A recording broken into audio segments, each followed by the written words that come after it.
Hey, so more yoga alignment questions. I've gotten a question about bridge pose, which is a back bending posture. And this student asked me, her first name begins with the letter M, so this is for you.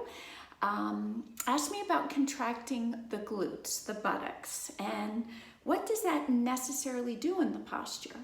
So again, back to the way I teach, which is the movement of the pelvis, this pelvic bowl, on the top of the thigh bone. And when we get that relationship in the yoga postures in the right place, then the neutral spine can occur, which neutral spine, lumbar curve, cervical curve match, sacrum, base of the tailbone, and upper back match. So that's what we want. We don't want to be hunched forward and rounded forward in life, especially as we age. And that's why I always say yoga is the best anti-aging tool. So back to chair pose. Let me not get distracted. Chair pose. What's going on? So imagine that I am on my back. And if you look at my back, move my arms out of the way, you can see I have this curvy lumbar spine. And here my belly is soft and my buttocks are soft. I'm not really doing anything. And if I go to back bend, let's say I'm flat on the floor and I'm lifting my chest and my hips off the mat. If I go to back bend, what I'm going to do is bend here, which is in the lumbar spine. The lumbar spine is the bendiest part of our back, meaning there's a lot of mobility in it. And if we bend primarily in this space, we're going to end up with a lot of back pain in time, perhaps. So let's come back to looking at my side.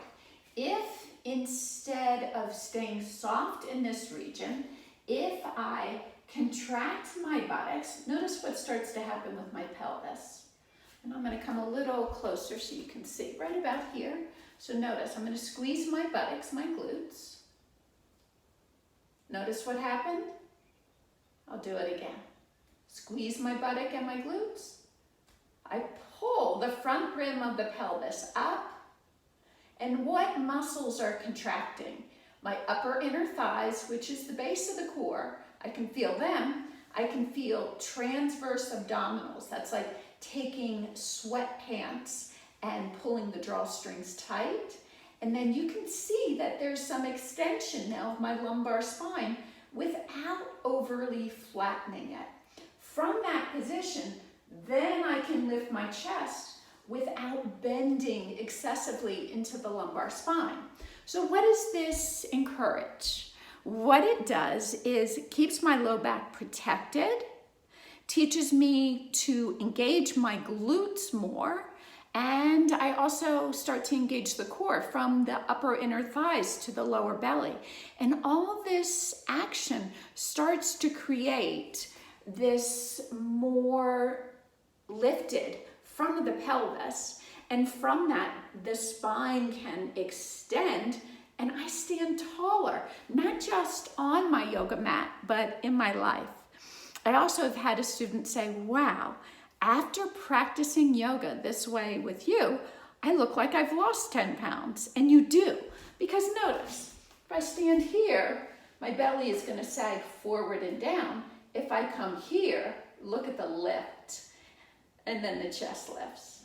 Yeah, so if you would like to learn more of these alignment cues and how to practice this effective way on your yoga mat, head to my website, bethgrahamwellness.com, and check out my online courses.